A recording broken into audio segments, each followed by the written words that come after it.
শক্তিখণ্ডক পুঁজিপতিক গটোৱাৰ ষড়যন্ত্ৰ দিল্লীৰ সিদ্ধান্তৰ বিৰোধিতা সাংসদ অজিত কুমাৰ ভূঞাৰ বিদ্যুৎ সংশোধনী বিধেয়কৰ জৰিয়তে বিদ্যুৎ খণ্ডক ব্যক্তিগতকৰণ কৰাৰ বাবে কুচকাৱাজ চলাইছে কেন্দ্ৰীয় চৰকাৰে প্ৰস্তাৱিত সংশোধনীৰ বিৰোধিতা কৰি বুধবাৰে এক সংবাদমেলত ৰাজ্যসভাৰ সাংসদ অজিত কুমাৰ ভূঞাৰ মন্তব্য এই আইন বলবৎ হলে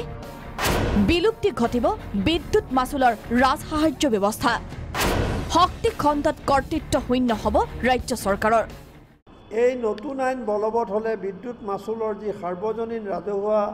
ৰাজসাহায্য ব্যৱস্থাৰ বিলুপ্তি ঘটিব আমি জানো যে সাবসিডি দি কেনে ধৰণে ৰাইজক কিছু সকাহ দিয়া হৈছে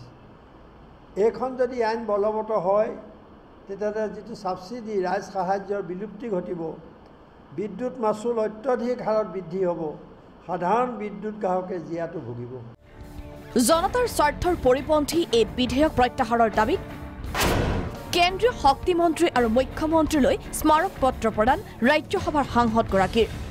উল্লেখযোগ্য যে বৰ্তমানৰ ৰাজসাহায্য কৰ্তন হলে অত্যাধিক হাৰত বৃদ্ধি পাব বিদ্যুৎ মাচুল ইয়াতে লগত জড়িত উপভোক্তা বা সংশ্লিষ্ট কোনো মানে মঞ্চ বা একেলগে বহি আলোচনা কৰাৰ সুযোগ নাই যে আমি এই বিদ্যুৎ বিলখন পঢ়ি আমি তাৰ বিষয়ে মতামত দিম গতিকে আমি ভাবোঁ অন্ততঃ যদি সৰকাৰ একটা সুচিন্তিতভাৱে যদি একটা বিলখনৰ কথা চিন্তা কৰিছিলে একটা উপযুক্ত সময় তেওঁলোকে বান্ধিব লাগিছিল they should not choice this crucial moment বিতৰ্কিত এই বিধেয়ক আইনৰ ৰূপ ললে যে খাটিখোৱা জনতাৰ ওপৰত আন এক মাধমাৰ পৰিব সেয়া নিশ্চিত ব্যুৰো ৰিপৰ্ট প্ৰাগ নিউজ